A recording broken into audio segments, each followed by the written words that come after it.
చంపదెబ్బలు.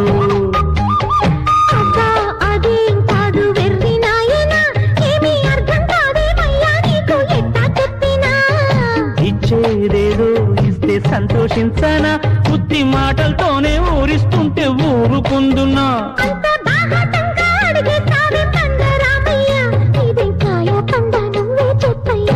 నాకేం తెలుసండే ఇవ్వాలి ఇవ్వాలైనా మీరు, ఏది అది అమ్మాయి గారు.